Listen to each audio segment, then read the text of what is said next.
Hello friends, Annapurna Bhandar Yojana নিয়ে রাজ্য সরকারের তরফ থেকে এক মস্ত বড় নির্দেশিকা আসতে চলেছে। জেলা শাসক থেকে শুরু করে ব্লক স্তরের সমস্ত আধিকারিকদের সতর্ক করে দেওয়া হয়েছে। যোগ্য মহিলারা যাতে টাকা পান তার জন্য শুরু হতে চলেছে এক বিরাট ভেরিফিকেশন ড্রাইভ। আর সবচেয়ে বড় খবর হলো, যারা অযোগ্য হওয়া সত্ত্বেও টাকা পেয়েছেন তাদের বাড়ি বাড়ি কিন্তু এবার টাকা ফেরতের নোটিশ পাঠানো হবে।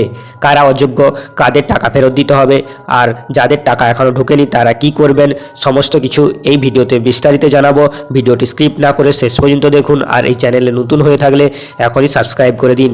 বন্ধুরা, আপনারা হয়তো অনেকেই জানেন যে গত কয়েক মাস ধরে অন্নপূর্ণা ভান্ডারের টাকা দেওয়া নিয়ে রাজ্য রাজনীতিতে বেশ তোলপাড় চলেছে।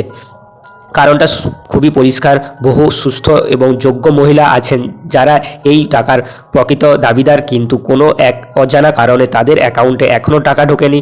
তাদের স্ট্যাটাস দেখাচ্ছে আন্ডার ইনকোয়ারি। আর এই তদন্ত করতে গিয়েই ব্লক স্তরের আধিকারিকদের চোখ চড়ক গাছ।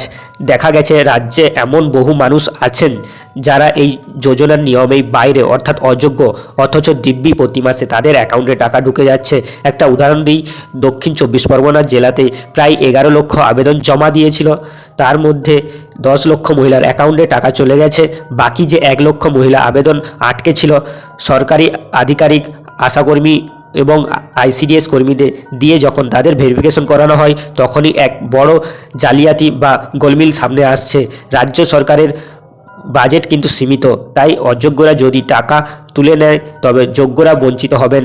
আর এই কারণেই সরকার এবার কড়া পদক্ষেপ নিচ্ছে।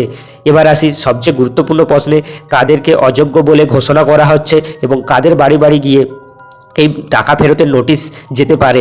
এখানে একটা বিষয় শুরুতেই পরিষ্কার করে দিই, সরকার কিন্তু আপনার পরিবারের কথা বলেনি। অর্থাৎ পরিবারের কেউ চাকরি করলে সমস্যা নেই, সমস্যা হবে যদি আবেদনকারী মহিলা নিজে চাকরি বা ট্যাক্স পেয়ার বা আইসিডিএস বা আশাকর্মী হয়ে থাকে, তখনই কিন্তু এই ধারাগুলি প্রযোজ্য হবে।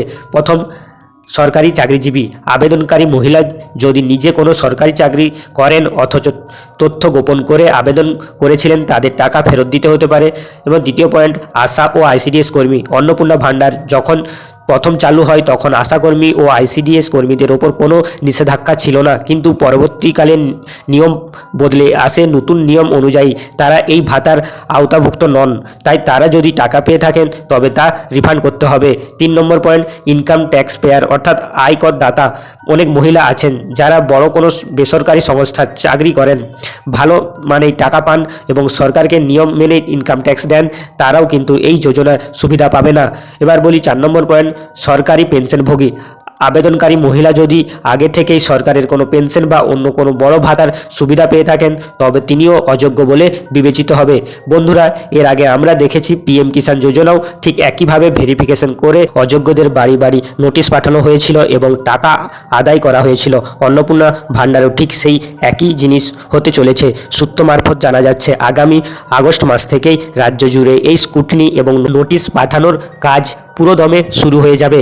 এবার কথা বলি তাদের নিয়ে যারা প্রকৃত অর্থেই যোগ্য কিন্তু এখনও 1 টাকাও পায়নি। আপনাদের আবেদন কেন আটকে আছে বা রিজেক্ট হচ্ছে? ভেরিফিকেশনে মূলত 2টি প্রধান কারণ সামনে এসেছে। প্রথম কারণ, ফর্ম ফিল আপে ভুল।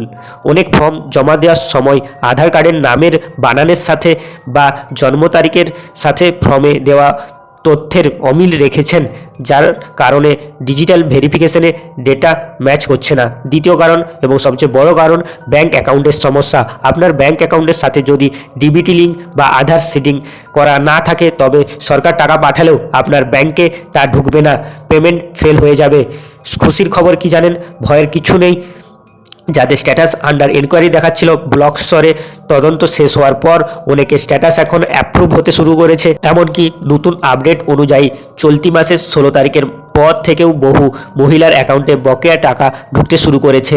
তাই আপনার টাকা যদি আটকে থাকে, অবিলম্বে আপনার স্থানীয় ব্লক অফিসে যোগাযোগ করুন এবং ব্যাংকে গিয়ে ডিবিটি স্ট্যাটাস চেক করে নিন, যাতে আপনার ব্যাংক অ্যাকাউন্টের সাথে ডিবিটি লিঙ্ক থাকে। যদি না থাকে আপনি করে নিন ডিবিটি লিঙ্ক আপনার ব্যাংক অ্যাকাউন্টের সাথে, যে অ্যাকাউন্ট নাম্বারটি আপনার অন্নপূর্ণা ভান্ডারের সাথে অ্যাটাচমেন্ট করেছেন।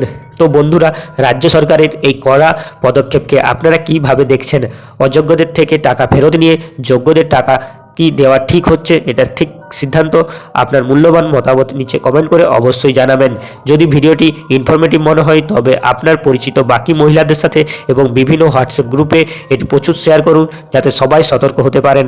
ভিডিওটি ভালো লাগলে একটি লাইক করবেন আর এই ধরনের সমস্ত দরকারি সরকারি আপডেটের জন্য আমাদের ইউটিউব চ্যানেলটিকে সাবস্ক্রাইব করে পাশে থাকা বেল আইকনটি প্রেস করে রাখবেন। আজকের মতো এখানেই শেষ করছি। দেখা হবে পরের ভিডিওতে। সবাই ভালো থাকবেন, সুস্থ থাকবেন। ধন্যবাদ।